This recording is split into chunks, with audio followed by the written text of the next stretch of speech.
ಎಲ್ಲರಿಗೂ ನಮಸ್ಕಾರ. ನಾನು ನಿಮ್ಮ ಚೆನ್ನ. ಈ ಒಂದು ವಿಡಿಯೋದಲ್ಲಿ ರಾಷ್ಟ್ರೀಯ ಹಬ್ಬಗಳ ಮಹತ್ವದ ಪ್ರಬಂಧ ತಿಳಿತಾ ಹೋಗೋಣ. ಯಾವ ರೀತಿ ಬರೆದಾಗ ಪೂರ್ಣಾಂಕ ಪಡಲಿಕ್ಕೆ ಸಾಧ್ಯ ಅಂತ ನಾನು ತಿಳಿಸ್ತಾ ಹೋಗ್ತೇನೆ. ಇಲ್ಲಿ ನೋಡಿದರೆ ಪೀಠಿಕೆ, ವಿಷಯ ವಿವರಣೆ ಮತ್ತು ಉಪಸಂಹಾರ ಮತ್ತು ವಿಷಯವನ್ನು ಬರೆಯುವ ಒಂದು ಶೈಲಿ ನೋಡಿ ಪೂರ್ಣಾಂಕ ಕೊಡ್ತಾರೆ. ರೈಟ್. ಹಾಗಾದರೆ ಮೊದಲನೇ ತಿಳಿತಾ ಹೋಗೋಣ. ಅನೇಕ ಪ್ರಬಂಧಗಳು ಮತ್ತು ಗಾದೆ ಮಾತುಗಳು ಆಲ್ರೆಡಿ ನಾನು ವಿಡಿಯೋ ಮಾಡಿದ್ದೀನಿ. ಲಿಂಕ್ ಡಿಸ್ಕ್ರಿಪ್ಷನ್ ಇಡ್ತೀನಿ, ಅಲ್ಲಿ ಕ್ಲಿಕ್ ಮಾಡೋ ಮೂಲಕ ನೀವು ಆ ಒಂದು ವಿಡಿಯೋ ನೋಡ್ಬೋದು ಅಂತ ಹೇಳ್ತಾ, ಹಾಗಾದರೆ ಈ ಒಂದು ಮಾಹಿತಿ ಅಂತ ಇಷ್ಟ ಆಯ್ತು ಲೈಕ್ ಮಾಡಿ, ಇನ್ನೊಬ್ರಿಗೆ ಶೇರ್ ಮಾಡಿ, ಇನ್ನೊಬ್ರಿಗೆ ಚಾನಲ್ ಸಾಧ್ಯ ಇಂಥ ಅನೇಕ ವಿಡಿಯೋಗಳ ಚಾನಲ್ ಸಬ್ಸ್ಕ್ರೈಬ್ ಆಗಿ. ಹಾಗೆ ಒಂದೊಂದಾಗಿ ನೋಡ್ತಾ ಹೋಗೋಣ. ಓಕೆ, ಇಲ್ಲಿ ನೋಡಿ ಪೀಠಿಕೆ ಅಂತಿದೆ. ಪೀಠಿಕೆ ನೋಡ್ತಾ ಹೋಗೋಣ. ಇಡೀ ರಾಷ್ಟ್ರವೇ ಒಟ್ಟಾರೆಯಾಗಿ ಆಚರಿಸುವ ಹಬ್ಬಗಳೇ ರಾಷ್ಟ್ರೀಯ ಹಬ್ಬಗಳು. ರಾಷ್ಟ್ರೀಯ ಹಬ್ಬಗಳು ಅಂದ್ರೆ ಮೊದಲು ಬರಿತಾ ಹೋಗಿ. ಅದಾಂತ ನೋಡಿ, ದೇಶದ ಐಕ್ಯತೆಯನ್ನು ಕಾಪಾಡುವ ನಿಟ್ಟಿನಲ್ಲಿ ರಾಷ್ಟ್ರೀಯ ಹಬ್ಬಗಳು ಬಹಳ ಪ್ರಾಮುಖ್ಯತೆಯನ್ನು ಪಡೆದುಕೊಳ್ಳುತ್ತವೆ. ಭಾರತದಂತಹ ವೈವಿಧ್ಯತೆಯುಳ್ಳ ರಾಷ್ಟ್ರಗಳಲ್ಲಿ ಏಕತೆಯನ್ನು ತರುವುದು ಇಂತಹ ರಾಷ್ಟ್ರೀಯ ಹಬ್ಬಗಳ ಮೂಲಕ ಸಾಧ್ಯವಿದೆ ಅಂತಕ್ಕಂಥದ್ದು. ಓಕೆ, ಅದಂತ ನೋಡಿ ಇಲ್ಲಿ ವಿಷಯ ವಿವರಣೆ ನೋಡ್ತಾ ಹೋಗೋಣ. ಇಡೀ ರಾಷ್ಟ್ರದ ಜನರೆಲ್ಲರೂ ಯಾವುದೇ ಭೇದ ಭಾವವಿಲ್ಲದೆ ಜಾತಿ, ಧರ್ಮ, ಪ್ರಾದೇಶಿಕ ಭಿನ್ನತೆಯನ್ನು ತೊರೆದು ಒಟ್ಟಾಗಿ ಆಚರಿಸುವ ಹಬ್ಬಗಳೇ ರಾಷ್ಟ್ರೀಯ ಹಬ್ಬಗಳು ಎಂದು ಕರೆಯಬಹುದು.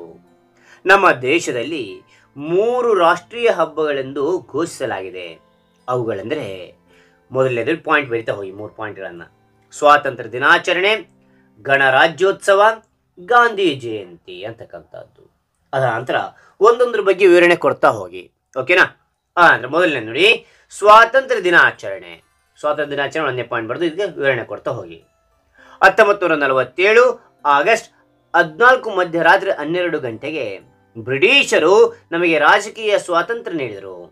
ಇದಕ್ಕಾಗಿ ಹೋರಾಡಿದ ಮಹಾತ್ಮ ಗಾಂಧಿ, ತಿಲಕ್, ನೆಹರು, ಭಗತ್ ಸಿಂಗ್ ಇನ್ನು ಅನೇಕ ಸ್ವಾತಂತ್ರ್ಯ ಹೋರಾಟಗಾರರನ್ನು ಸ್ಮರಿಸಲು ಈ ದಿನವನ್ನು ಆಚರಿಸುತ್ತೇವೆ ಅಂತಕ್ಕಂಥದ್ದು ಬರೀರಿ. ಓಕೆ, ಆನಂತರ ಮುಂದೆ ನೋಡ್ತಾ ಹೋಗೋಣ. ಎರಡನೇದು ಗಣರಾಜ್ಯೋತ್ಸವ ಅಂತ ಬರ್ರಿ. ಓಕೆನಾ? ಗಣರಾಜ್ಯೋತ್ಸವ ಅಂತ ಬರೋದು ಈಗ ವಿವರಣೆ ಕೊಡ್ತಾ ಹೋಗಿ. ಓಕೆ, ನೋಡ್ತಾ ಹೋಗೋಣ. ಗಣರಾಜ್ಯೋತ್ಸವ. ಭಾರತದ ಸ್ವಾತಂತ್ರ್ಯ ನಂತರ ಭಾರತದ ಸಂವಿಧಾನವು 26 ಜನವರಿ 1950ರಂದು ಕರಡು ರೂಪಕ್ಕೆ ಬಂದಿತು. ಸಂವಿಧಾನ ರಚನೆಯೊಂದಿಗೆ ಭಾರತವು ಸಾರ್ವಭೌಮ ರಾಜ್ಯವಾಯಿತು. ಸಂವಿಧಾನ ಮಹತ್ವ ಮತ್ತು ಡಾಕ್ಟರ್ BR ಅಂಬೇಡ್ಕರ್ ಸೇರಿದಂತೆ ಅನೇಕ ಸಂವಿಧಾನ ನಿರ್ಮಾತೃಗಳನ್ನು ನೆನೆಯುವ ಅಮೃತ ಗಳಿಗೆ ಈ ದಿನವಾಗಿದೆ ಅಂತಕ್ಕಂಥದ್ದು. ಓಕೆ, ಆನಂತರ ಮುಂದೆ ನೋಡ್ತಾ ಹೋಗೋಣ. ಗಾಂಧಿ ಜಯಂತಿ. ಅದಕ್ಕೆ ಮತ್ತೆ ಇಲ್ಲಿ ವಿವರಣೆ ಕೊಡ್ತಾ ಹೋಗಿ 3ನೇದಕ್ಕೆ. ಓಕೆ, ಇಲ್ಲಿ ನೋಡ್ತಾ ಹೋಗೋಣ. ಯಾವುದೇ ಒಂದು ದೇಶದ ಜನರು ಒಟ್ಟಾಗಿ ಇರಲು ನಾಯಕತ್ವ ಬೇಕು. ಸ್ವಾತಂತ್ರ್ಯದ ನಾಯಕತ್ವವನ್ನು ವಹಿಸಿದವರು ಗಾಂಧೀಜಿ. ಅವರು ಹುಟ್ಟಿದ ದಿನವೇ ಅಕ್ಟೋಬರ್ 2. ಆ ದಿನವನ್ನು ಗಾಂಧಿ ಜಯಂತಿ ಎಂದು ರಾಷ್ಟ್ರೀಯ ಹಬ್ಬವನ್ನಾಗಿ ಆಚರಿಸಲಾಗುತ್ತದೆ. ಅವರು ನಮ್ಮ ಸ್ವಾತಂತ್ರ್ಯವನ್ನು ಮರಳಿ ಪಡೆಯಲು ಅಹಿಂಸೆ ಮತ್ತು ಶಾಂತಿ ಮಾರ್ಗವನ್ನು ಅನುಸರಿಸಿದರು. ಅವರ ಆದರ್ಶಗಳು ಹಾಗೂ ಅವರನ್ನು ಸ್ಮರಿಸುವ ದಿನವೇ ಗಾಂಧಿ ಜಯಂತಿ ಅಂತೇಳಿ ಈ ರೀತಿ 3 ವಿವರಣೆ ಕೊಟ್ಟ ನಂತರ ಕೊನೆಗೆ ಉಪಸಂಹಾರ ಅಂತಕ್ಕಂಥದ್ದು ಬರಿತಾ ಹೋಗಿ.